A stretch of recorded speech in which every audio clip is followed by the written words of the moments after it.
শুভ জন্মদিন তন্নি। 14ই নভেম্বর ছিল আমার জন্মদিন।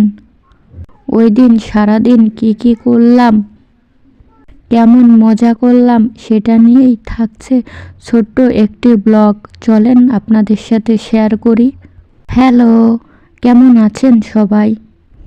আজ গলাটা একটু অন্যরকম লাগছে, প্রচণ্ড ঠান্ডায় গলার অবস্থা খুবই খারাপ। সকালে ঘুম থেকে উঠে ফ্রেশ হয়ে নিয়েছি। ভেবেছিলাম খুব সকাল সকাল ঘুম থেকে উঠব, কিন্তু ঘুম থেকে উঠতে উঠতে 9টা সাড়ে 9টার বেশি বেজে গিয়েছিল।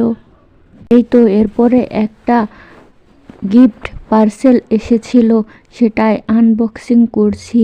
এই ভিডিওটা আপনাদের সাথে আগেই শেয়ার করেছি। এই জন্মদিনটা অন্যান্য বছরের থেকে অনেক বেশি স্পেশাল ছিল। এই দিনে অনেক বেশি মজা করেছি। বার্থডে সেলিব্রেট করার জন্য রুম ডেকোরেশন, কেক কাটা, খাওয়া দাওয়া, আড্ডা দেওয়া, অনেক কিছু হয়েছে। একদিনের জন্য সেই ছোটোবেলায় ফিরে গিয়েছিলাম। ছোটোবেলায় যেমন বেলুন অনেক ফুল টুল দিয়ে সাজাতো, তেমনি কাকা অনেক কষ্ট করে বেলুন ফুল টুল দিয়ে অনেক সুন্দর ডেকোরেশন করেছে।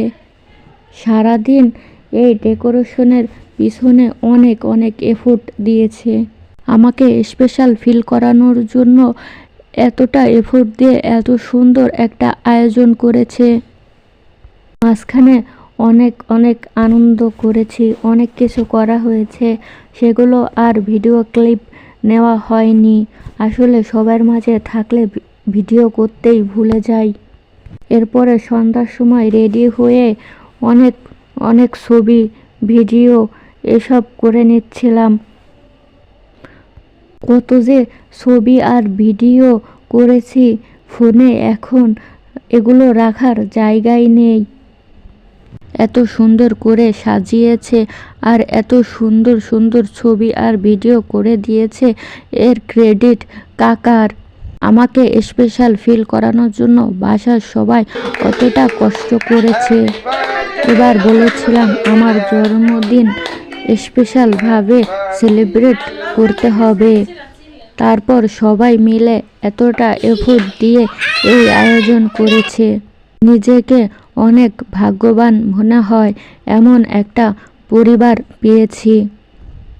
আমার পরিবার আর আমার বন্ধুদের অনেক ধন্যবাদ আমাকে এত সুন্দর